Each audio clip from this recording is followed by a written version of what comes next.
Jangan percaya ajaran bodoh dari anak setan nama Donditan. Menurut orang Kristen ini firman Tuhan bukan? Betul. Ya udah. Ya kan boleh dong dibandingin. Ini baru antara TB1 sama TB2 ya. Masih ada. Sekarang gue bandingin sama yang bahasa Inggris nih. Buka Lukas 4 ayat 44.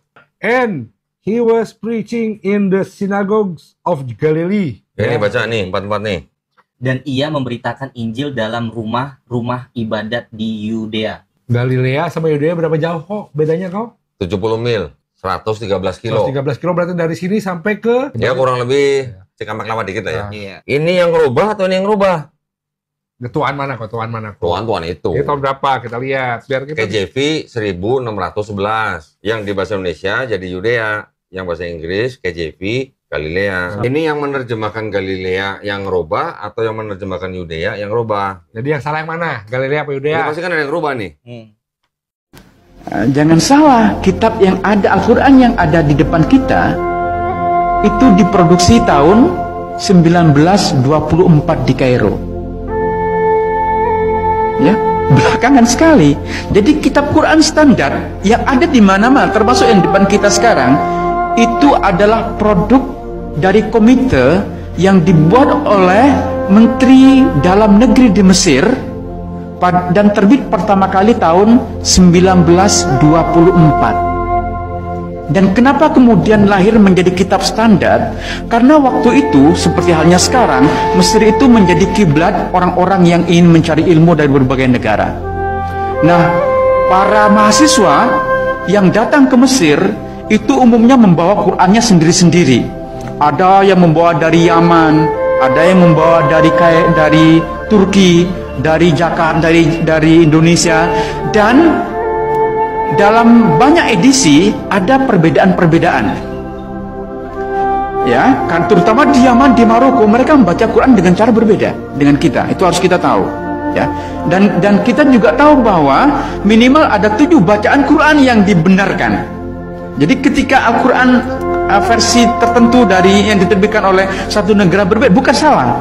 Karena mereka menuliskan itu sesuai dengan bacaan yang mereka ikuti. Bacaan yang umumnya diikuti oleh kita di Indonesia itu bacaan Asim. Ya? Nah, di negara-negara lain mereka menggunakan bacaan yang berbeda. Nah, ini bagi pemerintah Mesir dikhawatirkan akan membingungkan ketika mahasiswa dari berbagai negara itu membawa Qur'annya dengan versi yang berbeda-beda. Maka kemudian dibentuklah satu komite untuk menyatukan versi Al-Quran. Setelah melalui berbagai perdebatan, karena banyak yang tidak setuju, termasuk juga untuk mencetak Al-Quran, karena khawatir bahannya najis katanya, ya, apalagi mesinnya dibuat oleh orang kafir. Ya, jadi banyak yang tidak setuju bahwa Al-Quran itu akan dicetak. Tetapi walaupun ada banyak penolakan, komite yang dibentuk oleh Kementerian Dalam Negeri di Mesir berhasil menerbitkan pertama kali tahun 1924. Karena sokongan rial Saudi Arabia yang luar biasa, maka kemudian dengan sponsor uang Saudi, Al-Quran yang diterbitkan tahun 24 itulah yang kemudian disebar ke seluruh dunia, termasuk yang kita miliki di Indonesia sekarang. Jadi Al-Quran standar yang kita miliki itu produk tahun 1924. Ya. Nah, oke, sudah. Tapi kan bukankah di depannya ditulis Rasam Osmani? Ya. Setiap Quran biasanya dipakai atribut Rasam Osmani. Artinya ini naskah berasal dari Utsman. Itu kan yang kita yakini. Oke, baik. Tapi apakah benar Al-Quran yang kita memang ini sensitif ya? Saya sebenarnya takut ngomong Quran itu.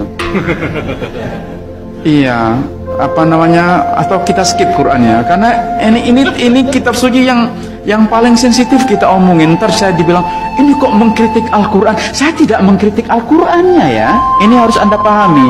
Yang saya persoalkan itu adalah sejarahnya, sejarah teks, pemahaman historis kita tentang bagaimana Al-Quran ini terbentuk. Jadi jangan salah, nanti ada yang ngutip ini katanya orang lahir di barat, ngajar di barat mengkritik Al-Quran. Tidak benar, saya tidak mengkritik Al-Quran. Yang saya persoalkan adalah pemahaman historis kita tentang bagaimana Al-Quran sampai kepada kita sekarang. Itu yang menjadi concern saya. Ya.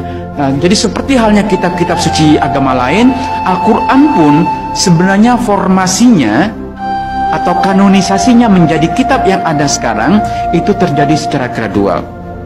Kalau Anda baca kitab Ibnu Abi Daud Al-Sijistani yang berjudul Kitabul Masahif, ya, bahkan judulnya saja menarik, Kitabul Masahif. Artinya Masahif itu jamak dari mushaf.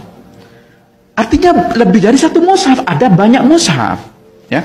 Nah, Al-Sijistani ini bercerita tentang inisiatif dari khalifah kelima dari Bani Umayyah, namanya Abdul Malik bin Marwan. Jadi Abdul Malik bin Marwan, khalifah kelima dari Bani Umayyah, bersama gubernurnya di Irak bernama Hajjaj bin Yusuf, mereka berdua membentuk satu komite untuk mengedit Al-Quran. Coba bayangkan, proses editing Al-Quran itu masih terjadi pada masa Abdul Malik bin Marwan. Dan di antara anggota komite yang dibentuk oleh Abdul Malik bin Marwan ini, mereka berjumlah 6 orang, itu terjadi perdebatan tentang bagaimana ini dibaca, apa yang perlu dimasukkan, apa yang tidak dimasukkan. Ya memang, ya ini kitab suci kita ya, masa iya Quran diedit gitu. Terus apa bahasa yang lebih sopan kira-kira? Mengedit Al-Quran itu kan berat sekali ya. Saya paham, Anda pasti susah menerima ini ya, paham Tetapi gini lah, ulama-ulama awal itu masih berdebat tentang apa yang perlu dimasukkan, apa yang dihilangkan, apa yang salah, apa yang benar. Ya, mereka dulu tuh terbiasa berdebat tentang ini. Kita yang hidup di abad 21 itu lebih picik pikiran kita. Kita lebih tertutup. Ya, maka Al-Quran ini sekarang menjadi kitab yang tidak mungkin kita otak-atik. Yuk kita jawab pertanyaan ini. Theophilus yang mulia, banyak orang telah berusaha menyusun suatu berita tentang peristiwa-peristiwa yang telah terjadi di antara kita. Skripsi apa kitab agama? Apa yang hebat? Jadi orang ini mempertanyakan apa yang hebat dari kisah dalam Lukas dan kisah para rasul yang ditulis oleh seorang tabib yang bernama Lukas. Masa tulisan Alkitab kok menyusun berita? Kok kayak wartawan dan lain-lain? Oke gini, kitab orang Kristen baik dari Kejadian sampai Wahyu itu banyak yang menuliskan kisah nyata, yang menuliskan laporan tentang peristiwa-peristiwa yang ada di dunia ini. Terutama pada orang Yahudi dan dalam perjanjian baru terhadap Yesus Kristus. Hebatnya kitab ini adalah semuanya fakta, bukan dongeng, dan ada saksi mata. Lukas menulis berdasarkan keterangan-keterangan dari saksi mata. Itulah hebatnya. Dalam pengadilan, suatu peristiwa itu dapat dikonfirmasi melalui saksi mata dan bukti. Dan kalau bisa, saksi matanya itu lebih dari 3. Benar kan? Maka peristiwa itu barulah disebut sebagai peristiwa fakta dan valid. Sekarang pertanyaannya.